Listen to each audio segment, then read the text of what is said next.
have that are, especially the ones that are a little different than most animals. Yeah. Are we giving examples or? Yeah, sure, go ahead. The skin, sort of like the lotus leaves we were talking about earlier, have bumps on them. They're actually used for a very fine sandpaper.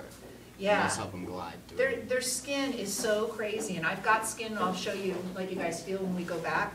Actually, the surface of their skin is covered by a special projection called a dermal denticle. What's the word denticle remind you of? Does that Tentacle. mean anything? Sounds kind of rhymes with tentacle, but what's the dent part, do you think? Teeth, yeah.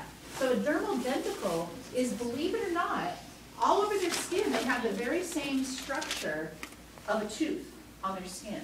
So it's literally just like a tooth. It's got a little pulpy cavity inside and it's really small, but essentially their skin is completely covered with little tiny teeth that lie in this overlapping pattern.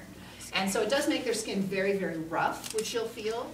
But the other thing it does, and this is the amazing part, and this is what people have really taken this idea and used in developing submarines and things. Do you know what it is? Yes. What? As their skin it helps them glide through the water, don't you? Because it splits the water.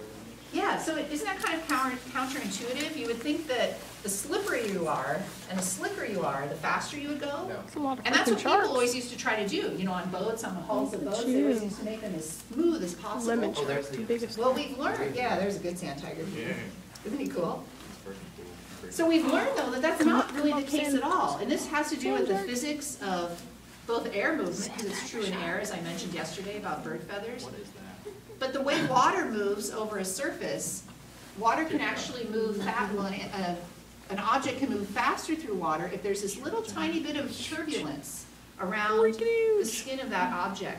And that's what those dermal denticles do. They actually break up the flow and create these little tiny turbulence, little vortices all over the skin of the shark, and that allows it to have less resistance and go through the water even faster.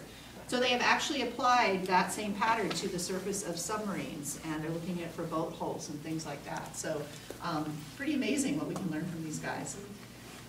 So they have their skin, which makes them really adept in the water. And what about their senses? Sharks have some senses that other animals typically don't have. Anybody know what one of those might be? Yeah. They can smell very well. Yeah, I'll say they can. They've got incredible sense of smell. They do use their nostrils for smelling, like terrestrial animals do. They can actually detect 1 part of blood in 100 million parts of water.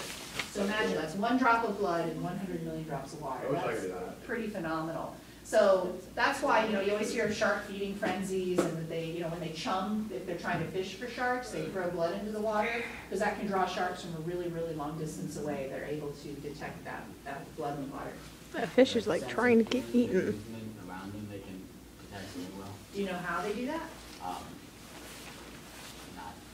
Exactly. over a normal animal like this. Yeah, they are very sensitive to vibrations in the water, and that's true of most fish. Fish have a kind of an extra sense over humans and other terrestrial animals. They have something called the lateral line, and the